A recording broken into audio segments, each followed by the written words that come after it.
Good morning. It's Thursday, January the 22nd. I'm Will Puckett. Thanks for joining us for Catch Up Quick on WVLT Plus. We've been talking about it all week. First alerting you to our first alert weather days on Saturday and Sunday. First alert meteorologist Kyle Granger joining me. Kyle, we're getting a better idea of just what to expect, but still a little hard at points to pin down what we're looking at. Yeah, exactly. I've told everyone all week, don't focus on one number, don't focus on one model run. And I was more concerned about the ice factor than the snow factor. We can deal with the snow, right? We plow it off of the road, we move away. The ice is a different story, and when you start talking about temperatures next week below 15, the ice melt doesn't even work. The rock salt doesn't work on the road, so we're talking about an extended problem here. So over the weekend, over the next couple of days, we're going to be bouncing in and out of this rain, freezing rain, sleet, snow mix, and depending on where you are, we have elevation differences here in East Tennessee. So what you're seeing in Seymour may not be the same thing that I see in Sevierville. Yeah. So we're all going to be dealing with some different things here, and that's what makes this tricky to forecast. We all just have to plan on an icing event that's pretty much widespread throughout the entire Southeast. To that point, you're starting to see some models give us a little bit more rain than we've been looking at all week, but you ended the 9 o'clock newscast with the point of, look, we could see rain, but when those temperatures get below 32 at some point, it's an issue. Yeah, so we won't have the wind stirring around to dry out these surfaces. So your sidewalks, your roadways, even walking on grass, it's going to be wet from the rain that falls. So once it freezes, it's just going to be there. And then we add a layer of snow on top of it. It looks like it's just snow, but then you're walking on a layer of snow and ice underneath, and maybe another layer of ice comes through.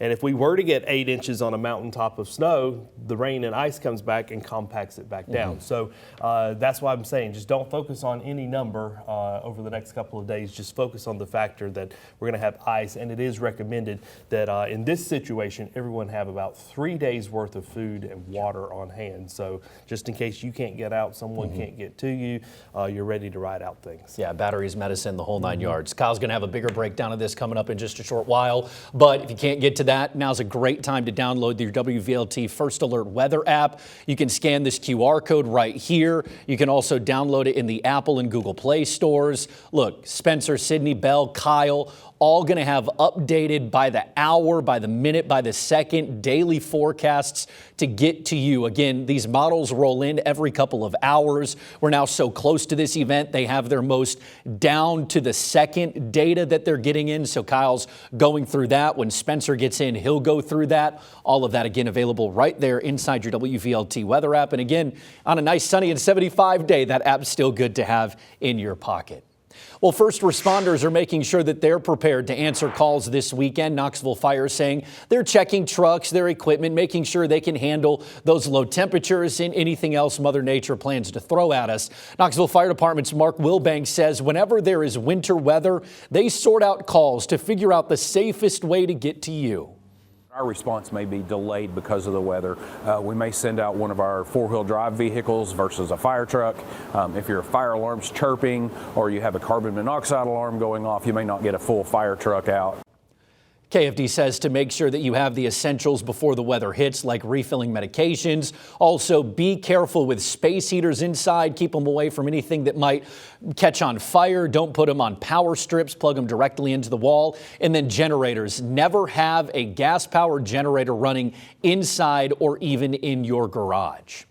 Now, if we do whatever we get, your kids might want to go out and enjoy it if, say, we see a little bit of snow. East Tennessee Children's Hospital using this as an opportunity to remind you to make sure that you and your family are safe in winter weather. First, if you send your children out, make sure that they're drinking plenty of water. You might think that it's cold, it's the winter, but they can still get dehydrated. We can all get dehydrated. Also, make sure that they're in protective and waterproof clothing, including gloves and hats. Also, it might not be a bad idea to apply a little bit of sunscreen, too. That sun can then reflect off of any snow that gathers and make it, well, a little bit bright. Yep, you can still get sunburnt in winter.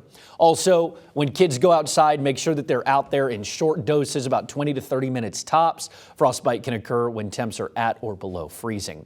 Now, with the winter weather on the way, more than 1,100 families are stressing about their next meal. Mobile Meals program serves as a lifeline. Volunteers at Knox County CAC have been busy packing emergency meals, using these as an opportunity to go with regular deliveries for folks who are homebound so they can have them when we can't reach them. Program Director Sarah Keel says it's not just about the meals, it's making sure that everyone's okay.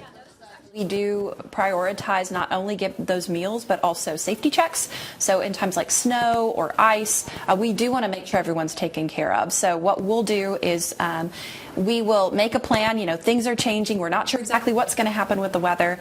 But as soon as we do, we will put a call out on social media and ask for volunteers that have four-wheel drive to help us deliver those meals and check on people. Yeah, if you're interested in volunteering, we have a link to sign up right now inside your WVLT News app. It's always important to keep yourself safe, but it's also important to make sure that your car is ready to keep you safe. Check things like tire pressure, fluids, battery check. Tires should have at least 1/5 of an inch of tread on them. Fluids like coolant should be filled, and in cold weather, your battery can drain down. If you do find yourself on the side of the road, make sure that other drivers can see you. Stay in your car, turn your vehicle off to conserve fuel and that battery. Now, if you do need to drive over the weekend, make sure that you have an emergency kit on hand. That includes things like a first aid kit, jumper cables, blankets, and maybe even a couple of snacks. Try to stick to main roads that are more likely to be salted. Take it slow, leave yourself plenty of space, and always remember, stay calm, be patient, take it slow if you're not comfortable. Icy conditions are bad. It's just best to avoid driving altogether if you can. Well, the Tennessee Valley Authority, or TVA, says it's all ready for this weekend's winter storm and increased energy demand. They've been preparing for winter weather for months, completing hundreds of maintenance tasks and preventative measures at their power plants. Over the last year, they've expanded their power capacity by adding new natural gas units. They say they have plans to continue to invest in additional power generation and grid reliability over the next decade. Now, a lot of us are probably going to be turning up the heat, which means higher energy bills. There are some ways to save heat in your home and save money. Never use an oven or a stovetop to heat your home. Make sure to take shorter showers, too.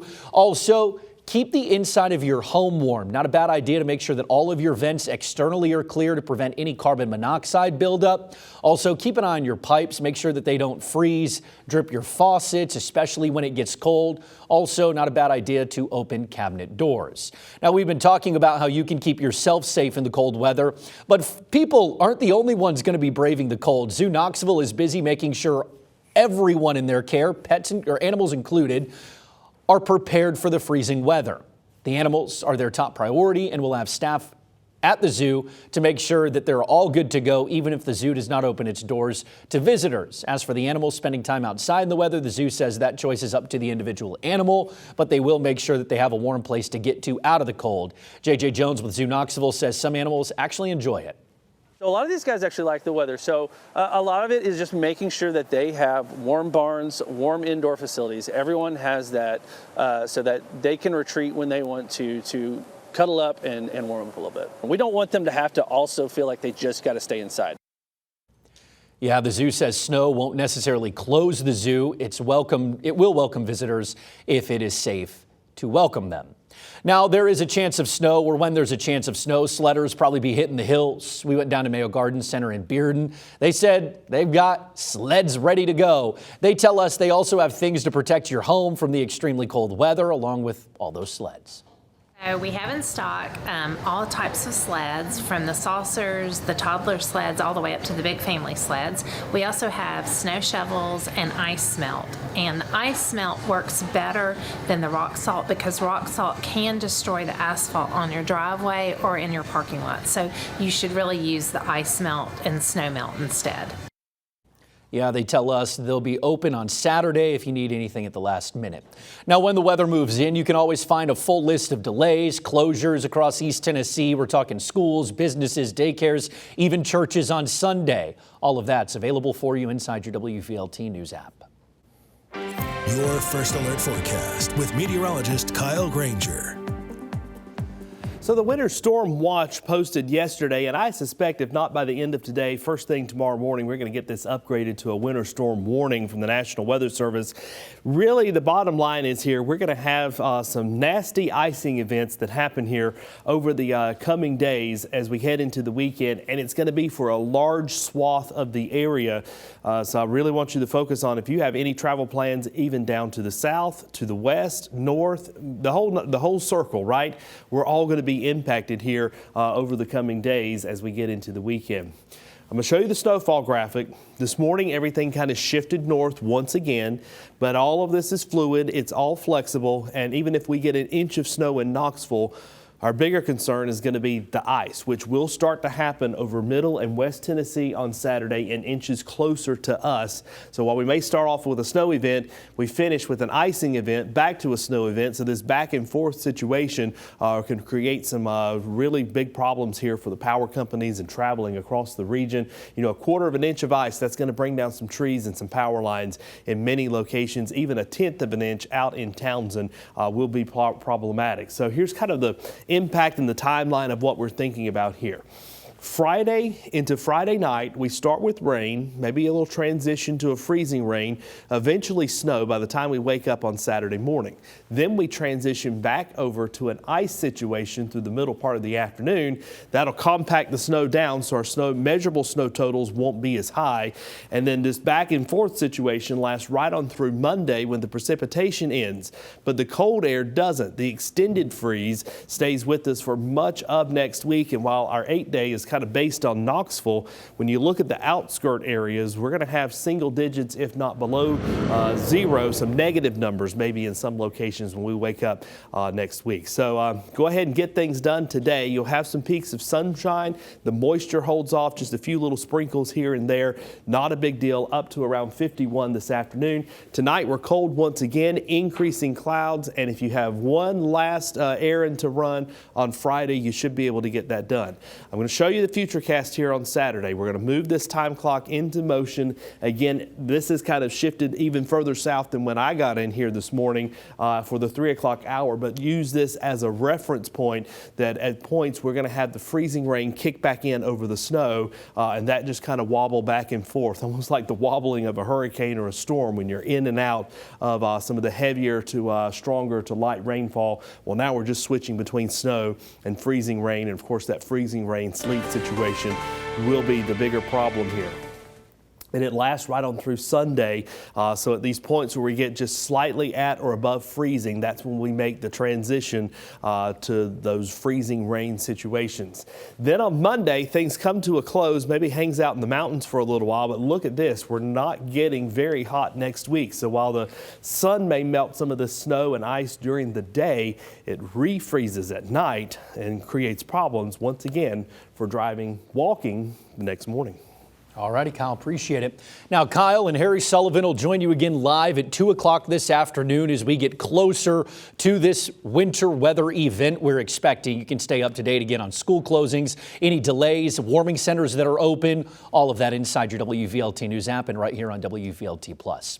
Well, whether it's first responders, us, or you watching, a lot of us are gearing up and getting ready for the long haul. But what about the folks who don't have a place to sleep? Some in Knoxville are trying to prepare them tonight for this weekend weather. It's something that they do every week with Under the Bridge. It's crucial. Some are getting food, clothes, others getting medical treatment. Bailey Manifold is part of the physician assistance program at South College. She says volunteering is a way to get some hands-on experience and help the most vulnerable. Learning compassion and just getting to experience people almost at their lowest, and how do you meet them there, and just really getting to use what we're learning and applying it to the people who need it most. Now, warming centers will open for folks this week, but not everyone who goes can get in. Some of them choose to stay outside, or there may not be room for everyone. Some will be outside in the cold temps regardless. Well, Knoxville police are still looking for a man they say shot at them during a traffic stop. KPD says it happened near Linden Avenue and Van Gilder Street yesterday morning. Police say when they stopped the car, a suspect got out of the car, ran away, and fired a single shot. Luckily, it didn't hit anyone, but Knoxville police say the Knox County Sheriff's Office was helping them in their search efforts using its helicopter unit. Officers say they're chasing strong leads. Well, a juvenile now been arrested with threats of mass violence in Cott County. Deputies say the threat was made against a Tennessee school outside of Cott County. The school district that was involved has been notified. Officials say the kid lives in Cott County. The Tennessee Department of Homeland Security and the FBI have all helped investigate. Well, for the first time, the head of the Tennessee Highway Patrol is answering questions from lawmakers about our station in Nashville's sobering problem investigations. The THP being the police agency with the highest number of sober DUI arrests, 180 in the latest TBI data, including some right here in East Tennessee. Now, lawmakers are asking questions about why former troopers say a quota system exists and the pressure to make DUI arrests is resulting in wrongful arrests. Colonel Matt Perry says his agency is reviewing DUI arrests where the blood work later came back and showed no alcohol or drugs. Perry testifying that the field sobriety tests the troopers are performing indicate the driver is intoxicated, but Perry says that the TBI blood tests do not test for every drug. In all of the cases, though, that have been uncovered, when the TBI blood work comes back clean, the DUI charge is dropped. Not sober driver. They might have come back with nothing from the TBI lab in their system, but that doesn't make them a sober driver. I've interviewed these people. They were sober at the time that they were arrested. There were no drugs or alcohol in their system. And your agency is showing making the most of these arrests. We do not want anybody arrested, charged that hasn't committed a crime. So I'll say that. WSMV's investigations have shown also that it takes so long to get the blood test results back from the TBI labs that the damage has already been done, whether it was fired, sued, damage to reputation. That's another issue that WSMV has uncovered. Colonel Perry says his agency is looking into the incidents and is reviewing training. He also says the THP is reaching out to agencies outside of the state of Tennessee to see how they conduct their field sobriety tests. Well, a Tennessee mother is mourning the loss of her daughter, a Knoxville mother at that, who died in December from a fungal infection. Now the family is hoping others can learn how to care for their children. Alicia Brown started feeling sick before Thanksgiving. In December, she went to the hospital for the first time. They thought that she had bronchitis and they sent her home. Then her mom, Gwendolyn, saw an online post talking about histoplasmosis. That's a fungal infection that you can get by breathing in airborne spores. Alyssa, who lives in Middle Tennessee, went to the hospital again, got tested, and she died a day later. Her mother is hoping others will follow their gut and get tested if they think they have this disease so they can help keep their family safe. The sad thing to me is that it is so treatable until it isn't. And the disseminated cases can even be treated if they're caught in time. Now, the Tennessee Department of Health has reported nearly 20 cases of the infection in the Spring Hill area. That's south of Nashville. That's where Alyssa lived, but her mother lives here in East Tennessee. A doctor from Summit Medical Group in town says that histoplasmosis is found in the soil, bird droppings and bat droppings. However, it is not yet passed from person to person. All right, mark your calendars. Free healthcare is on the way to Knoxville. Remote Area Medical, or RAM, is hosting a pop-up clinic next month. That's happening at the Jacob Building in Chilhowie Park. Dozens of services are available for free. That includes teeth cleanings, eye exams, prescription glasses. The clinic runs from February 6th to the 8th. It is first come, first serve. You don't need anything. Just show up and tell them where it hurts.